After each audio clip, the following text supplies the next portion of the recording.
Este 11 de marzo se cumple un año de registrarse los 2 primeros casos del COVID-19 en el país.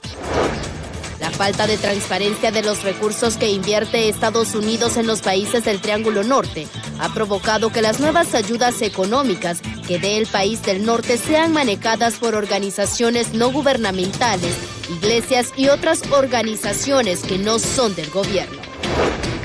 Habitantes de comunidades sanpedranas reaccionan molestos ante lo que denuncian como un desorden y fracaso tras jornadas piloto de entrega del nuevo documento de identidad nacional. Empresarios piden al Congreso Nacional aprobar un paquete de reformas tributarias con las cuales se evitaría el cierre de más empresas. Y en las noticias internacionales, el pastor evangélico Luis Palau murió este día a los 86 años de edad en su residencia de Estados Unidos. Entérese de estas y otras noticias a continuación en su noticiero estelar Impacto BTV, el poder de la noticia.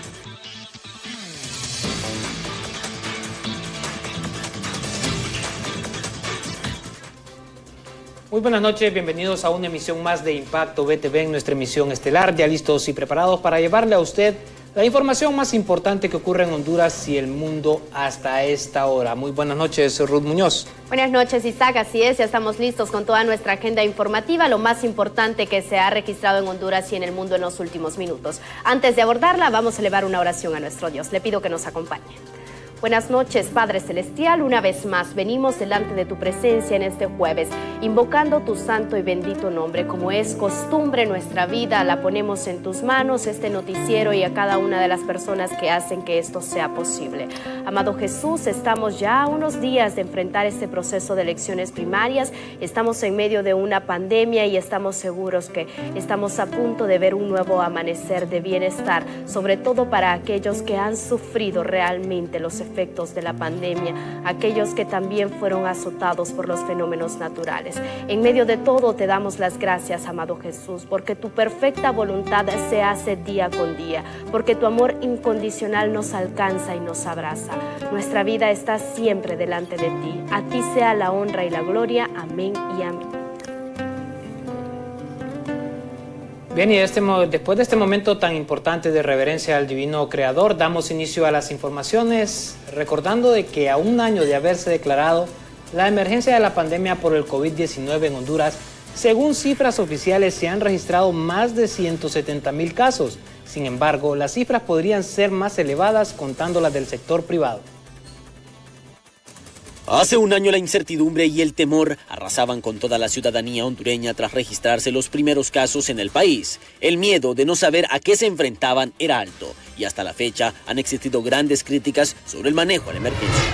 A un año hemos cuantificado 175,000 personas con esta enfermedad del COVID-19, lamentablemente 4.300 fallecidos. Ese es el registro nacional y el registro oficial.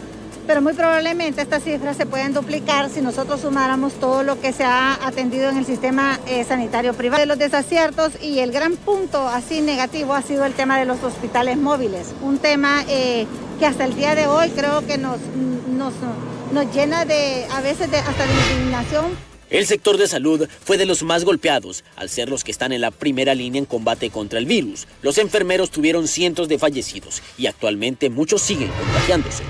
Con 24 compañeros fallecidas por COVID-19 en la fecha y ya hemos superado los 3.300 contagios de enfermeras auxiliares en el país.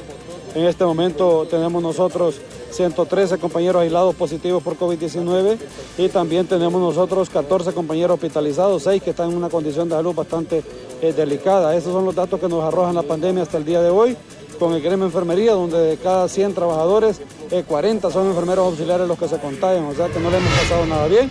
Más de 175,000 casos registrados hasta la fecha y más de 4,000 fallecidos, aunque esta cifra es muy cuestionada por el subregistro y la parte privada. Los hospitales móviles fueron un golpe bajo al pueblo y ahora se suma la ausencia de las vacunas. Sin duda, Honduras no ha sido el ejemplo contra el COVID-19 debido a las autoridades inoperantes. Con imágenes de Luis Cárcamo, para Impacto BTV les informó Pablo Martínez.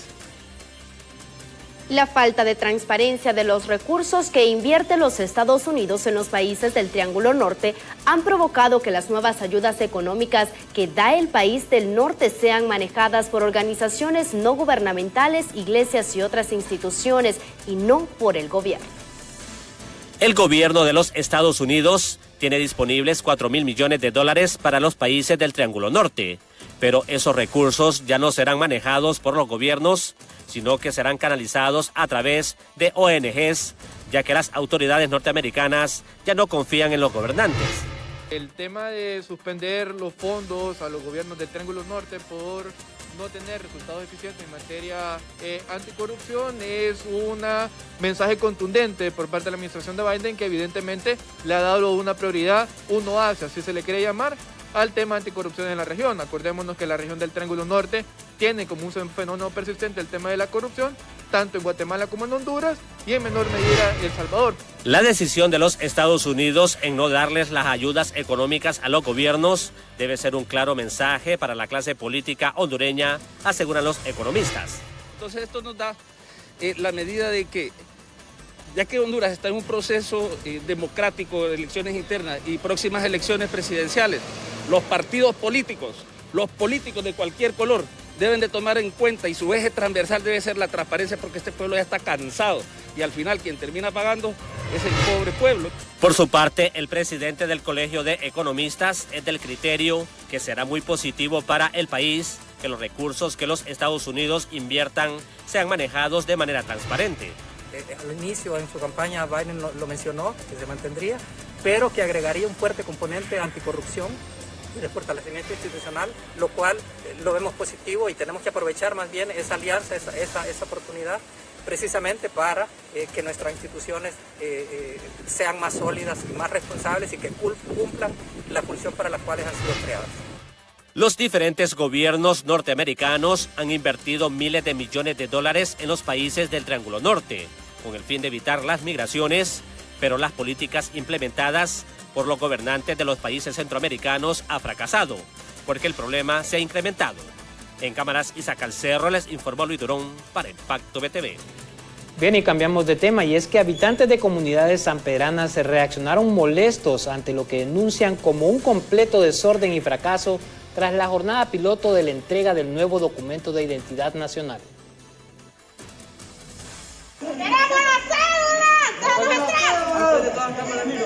Cansados, con mucho calor y molestos, reaccionaron un buen grupo de sanpedranos que esperaron por muchas horas reclamar su nuevo documento de identificación, situación que sigue siendo objeto de crítica debido al alto grado de desorden con las que las autoridades lo han manejado, y todo previo a un proceso electoral interno que se encuentra a la vuelta de la esquina.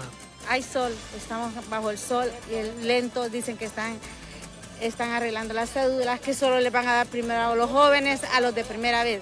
Aquí hay madres con niños, yo no tengo cédula, tuve y se me perdió, me la robaron, me asaltaron. Está horrible, desorganizado todo. Aquí no hay nada de orden, miren, todos estamos aquí esperando y nada.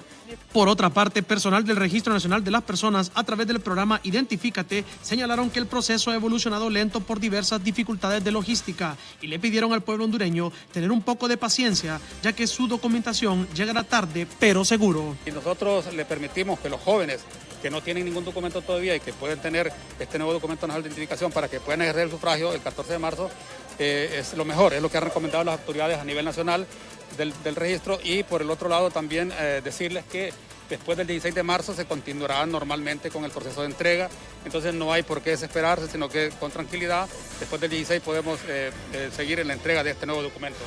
La misma situación fue denunciada por otras personas en diferentes partes de Tegucigalpa y sus alrededores, donde han denunciado que llegan a los centros educativos a reclamar sus identidades y el personal del Registro Nacional de las Personas no se ha hecho presente, por lo que piden a las autoridades solventar lo más pronto posible la problemática.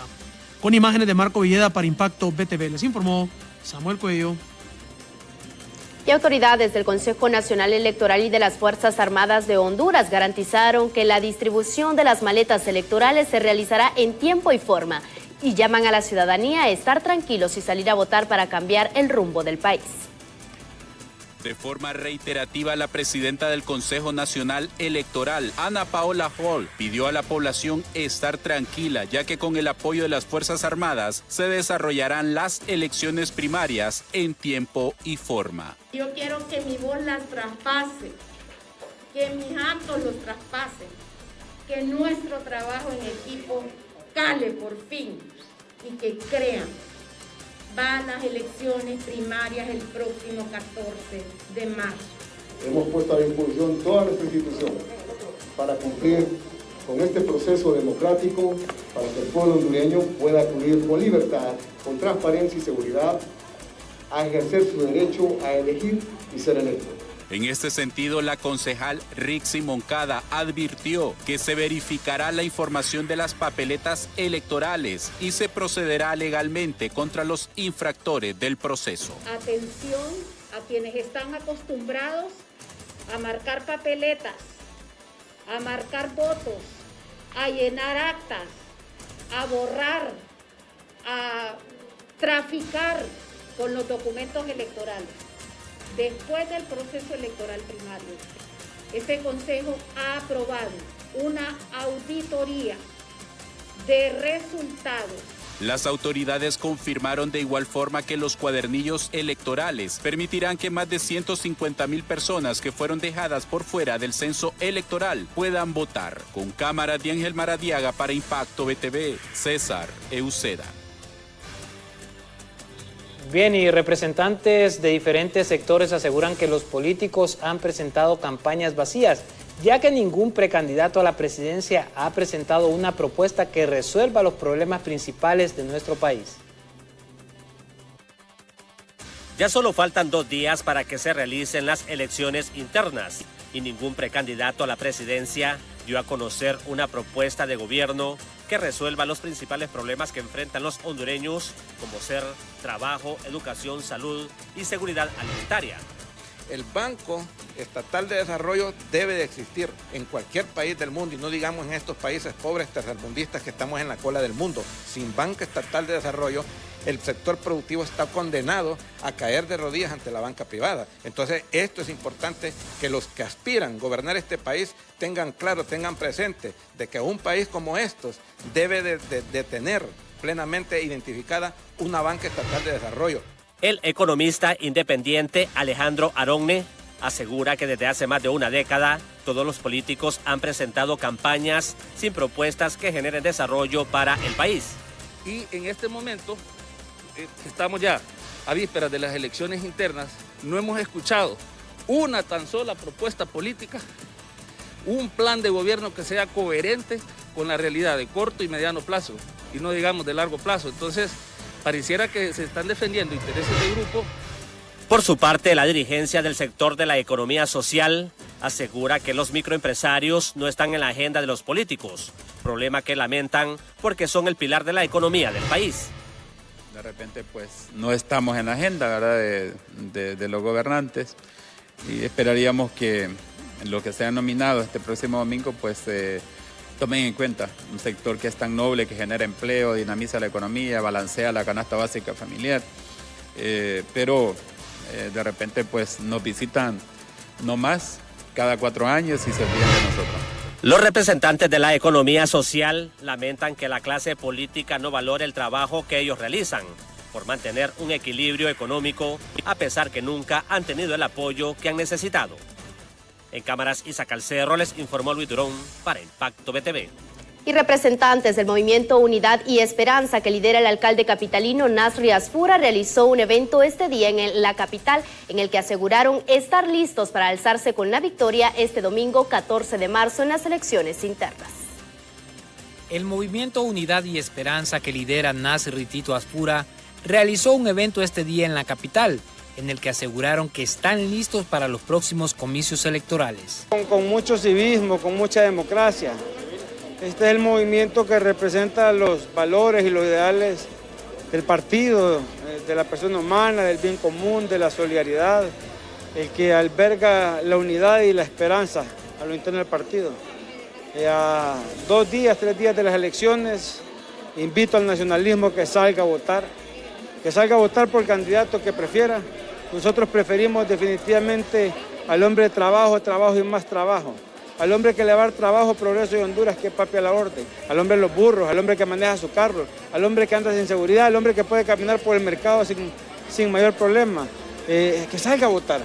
Aquí. Los candidatos de este movimiento aprovecharon para hacer un llamado a la población en general a que se aboque a las urnas este 14 de marzo. Nos sentimos realmente satisfechos.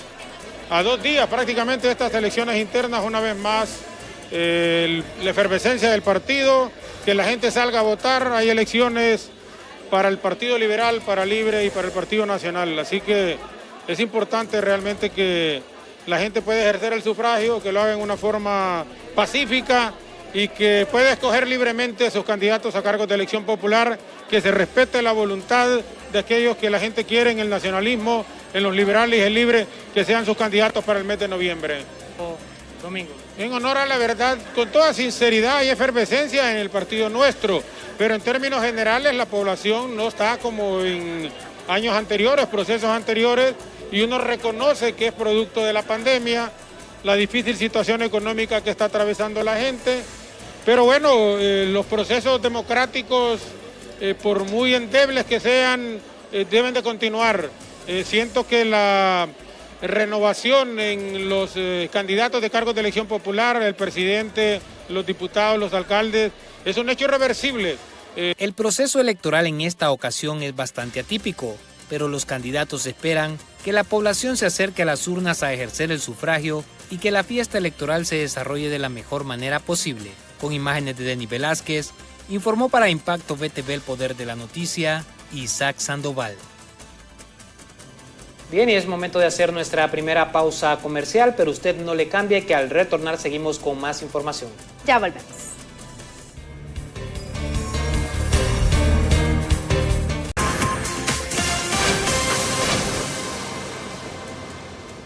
Gracias por continuar informándose con nosotros y siguiendo con más noticias. Hoy, 11 de marzo, se cumple un año de haberse registrado los 2 primeros casos de COVID-19 en el país, y lo que representó un gran impacto en pérdidas económicas y en las demás áreas. Aquí les presentamos algunos de los datos más importantes que ha dejado lastimosamente la pandemia en nuestro país. La pandemia del coronavirus, denominado COVID-19, ha impactado al mundo entero. Hasta el momento se registran más de 117 millones de casos, 65.9 millones de recuperados y más de 2.59 millones de muertes. Se cumple un año de su llegada a Honduras.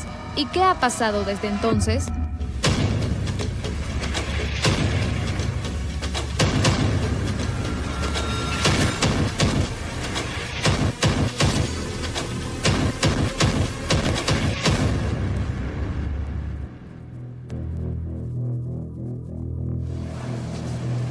El 11 de marzo de 2020 se registraron los 2 primeros casos de COVID-19 en Honduras. Se trataba de 2 mujeres, una de ellas en estado de gestación proveniente de España y la otra proveniente de Suiza, que arribó al aeropuerto Ramón Villeda Morales de San Pedro Sula. El 16 de marzo se decreta alerta roja y mediante decreto ejecutivo se suspenden las garantías constitucionales en el Distrito Central, La Ceiba y Choluteca, cuando se registraban 8 casos a nivel nacional. El 26 de marzo muere la primera persona por COVID-19, un ciudadano de 60 años en Villanueva Cortés. El Estado de Honduras, a través de Inversión Estratégica INVES, adquiere una compra millonaria de 7 hospitales móviles. Marco Bográn, director de INVES, realiza de buena fe la compra a la empresa, que no tenía referencias, Elmed Medical Center, por $47.4 millones. Ante la presión de las demás instituciones, la llegada de los primeros hospitales móviles se dieron hasta el 10 de julio de 2020. Mayo. Honduras registraba más de 5.000 casos de COVID-19 y los centros hospitalarios del país comienzan a mostrar preocupación. Marco Bográn es destituido de su cargo y llamado a declarar al Ministerio Público. En ese mismo mes, y con la presión de un inminente colapso económico, el gobierno pone en marcha el piloto de la apertura inteligente, con desacuerdos entre varios sectores. Julio. Honduras registraba más de 32.000 casos activos y más de 1.000 muertos. Es en esta fecha del 2020 cuando se registra el pico más alto de la pandemia. Se detectan los primeros casos por reinfección y comienza la fase 2 de la reactivación económica, cuando ya se registran en el mundo varias vacunas contra el COVID-19. Octubre. Comienza a funcionar el primer hospital móvil en San Pedro Sula, en el departamento de Cortés, ya que registraba el mayor número de contagios. Además de la emergencia sanitaria, otra amenaza llegaría al país. El paso de los fenómenos tropicales ETA y IOTA dejan casi 600.000 familias afectadas, 56.000 albergados, 42 puentes destruidos y pérdidas del 80% en cultivos y al menos 90 muertes. Al cierre del 2020, médicos proyectan altos contagios para el siguiente año debido a las fiestas y Honduras registra grandes pérdidas económicas. El proceso del Producto Interno Bruto es de alrededor de un 10% y el Producto Interno Bruto del país es de alrededor de unos 560.000, 580.000 millones. O sea que al final de cuentas son entre 50.000 y 60.000 millones lo que ha perdido la economía como un todo a raíz del impacto de la pandemia y de los huracanes del año pasado. Enero y febrero de 2021 el país reporta los picos más altos de contagios y muertes, con una tasa de letalidad del 3.4%, llegando al promedio de muerte de 40 hondureños diarios por COVID-19. Y otro aprendizaje que tuvimos es que tenemos que fortalecer nuestra red de servicios, el primer nivel de atención, que es fundamental. Tenemos que prepararnos aún más en educación, en salud y continuar educando a la población sobre el tema de salud. A esta fecha, al menos 70 médicos y más de 35 enfermeras han perdido la vida en la lucha en primera línea contra el COVID-19. Honduras es uno de los últimos países en recibir la vacuna cuando ya existían al menos 6 registradas. De febrero llega el primer lote de 5.000 dosis de Moderna donada por Israel y destinadas para el personal médico de primera línea. Hasta el momento se está a la espera de la llegada de la donación a través del mecanismo COVAX para continuar con la inmunización de todo el país. Luchar contra la pandemia no ha sido un trabajo fácil. Las lágrimas de cada hondureño que ha perdido a alguien por COVID-19 ha llegado hasta el cielo y nos ha llenado de esperanza. Se cumple un año de la llegada del COVID-19 a Honduras y hasta el momento se registran más de 173.000 casos positivos, 67.000 personas recuperadas y al menos 5.000 personas muertas por este terrible virus. Hemos aprendido mucho, pero también hemos perdido mucho. En cámaras, Rigoberto Escobar informó para Impacto BTV, Kenia Chinchilla. Dolorosas fechas se han registrado luego del ingreso de esta terrible enfermedad, este virus que ha cobrado la vida de muchos hondureños. Gracias, Kenia, por este importante reportaje. Cambiamos ahora de información y es que el 31 de este mes la CRE tendrá que hacer la revisión del pliego tarifario y el panorama parece indicar que los hondureños sufrirán un nuevo incremento en el costo de la energía eléctrica. La tendencia del precio de los combustibles continúa hacia el alza en el mercado internacional, factor que provocará que en la nueva revisión de las tarifas de energía que haga la CRE es casi seguro que suban de nuevo, asegura el presidente de la coalición patriótica. Así como está todo y como se avisora, no tenemos duda que lo que vamos a tener es una nueva alza. El alza que tendríamos que ver cómo terminan los últimos 20 días de este mes para terminar de entender cuánto podría ser esa alza. Pero por los momentos estamos pensando que podría tener un incremento del 1,5% más o menos. Los empresarios lamentan que cada vez que se anuncia una revisión a las tarifas de la energía, siempre son aumentos, por lo que esperan que esta vez sea a la baja, porque en el país se está pagando la electricidad más cara de la región. Y ahorita que se anuncia revisión de la tarifa eléctrica, pues también preocupa porque prácticamente no es una revisión. Es como decir a casi aumento, porque normalmente se aumenta. Ojalá que este año o en esta oportunidad sea la excepción, tomando en cuenta la crisis económica que está viviendo el pueblo hondureño. La dirigencia obrera asegura que en Honduras muchas familias ahora tienen que decidir si pagar el recibo de energía eléctrica o dejar de comer. Una de dos, ¿verdad? Aquí la disyuntiva va a ser, o tiene la capacidad de comprar la comida o tiene la capacidad de pagar la energía eléctrica, o en su defecto se la van a quitar, porque estos son bárbaros. Con un mes que no pague una persona de esos barrios postergados se las quitan, pero aquí hay una cantidad enorme de empresarios y mismas instituciones del Estado que le deben cantidades multimillonarias a la ENE y no pasa absolutamente nada. Los aumentos en el precio de la energía eléctrica provoca que los bienes y servicios también suban de precio, por lo que representa un duro golpe para el bolsillo de los hondureños. En cámaras, Isaac Calcerro, les informó Luis Durón para Impacto BTV. Bien, y cambiamos de tema, y es que el alcalde capitalino Nasser Tito Akfura dio a conocer que ya se comenzó con la construcción de 2 represas y que antes de que termine su mandato frente a la alcaldía, dejará listos los estudios y licitación para otras 2. No la estoy dejando, me quedan 10 meses y medio todavía de mucho trabajo. Ya ustedes están viendo un montón de trabajo en varios lugares de la ciudad y viene mucho más trabajo todavía, y especialmente vienen 2 represas, que ya empezamos la primera, San José, que queda sobre el río Sabracuanti, San José, que nos va a dar alrededor de 15, 16 millones de metros cúbicos, y adjudicamos la otra que queda a la altura atrás de la Escuela Pinares, que nos va a dar alrededor de unos 2,5 millones de metros cúbicos. No, papi, no, esto viene a mitigar un poco el problema. Ya vamos a recibir en una semana más, vamos a recibir Río del Hombre, los estudios de Río del Hombre y los estudios de Laureles. Y con eso sí creo yo que vamos a resolver totalmente el tema de agua potable de la ciudad. Lo que ha pasado en Honduras es una tragedia. Tanto la pandemia como las tormentas han provocado la pérdida del 30% de los empleos. Muchas personas que estaban trabajando hoy no tienen ninguna opción. El desempleo ha crecido en como aproximadamente un 30% después de las tormentas. Esto significa más gente desempleada. Se está engrosando el sector informal porque mucha gente lo que hacen es buscar con el poco de prestaciones a vender algo en la calle, frutas, ropa, verduras, cualquier cosa, pero de algo tiene que subsistir la persona. Vemos más deprimida la parte económica de los trabajadores porque no va a haber, si no hay empleo, mucho menos va a haber un aumento de salario. Ahorita se está viendo la negociación colectiva, los empresarios es muy mínimo lo que han ofrecido y dicen que quieren mantener el empleo y por eso no van a dar aumento. Entonces estamos en una situación que podemos decir que no sabemos qué va a pasar.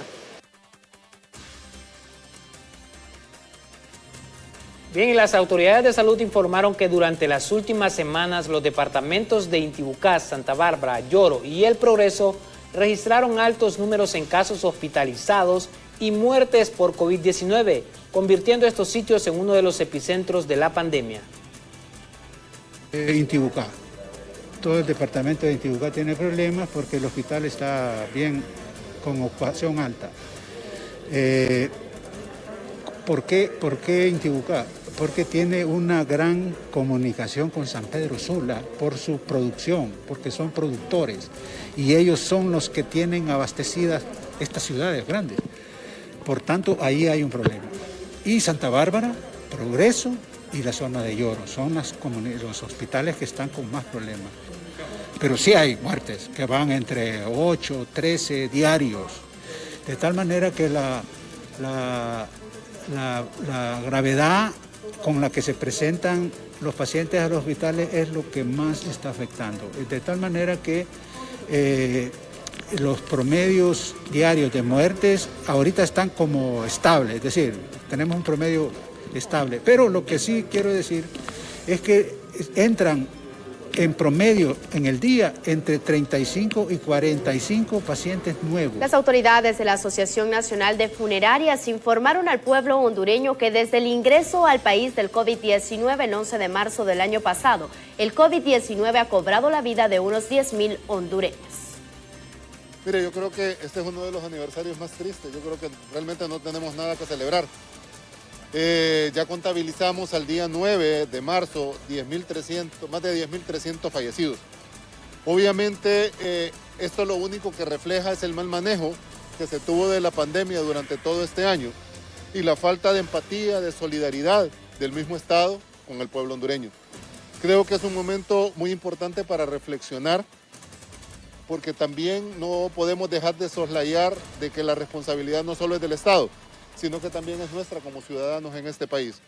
Y yo creo que si nosotros no tenemos una verdadera conciencia de lo que está pasando, no solo en Honduras, a nivel mundial, definitivamente vamos a seguir contabilizando más fallecimientos.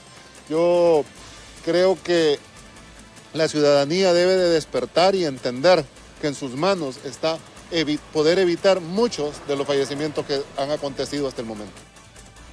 Bien, y seguimos con más información y epidemiólogos aseguran que la variante mortal del COVID-19 que azota a Brasil podría llegar en los próximos días al país, incluso en semanas, por lo que la población y el gobierno deben de prepararse para un nuevo embate de la pandemia que podría dejar cifras aún mayores en contagios y muertes.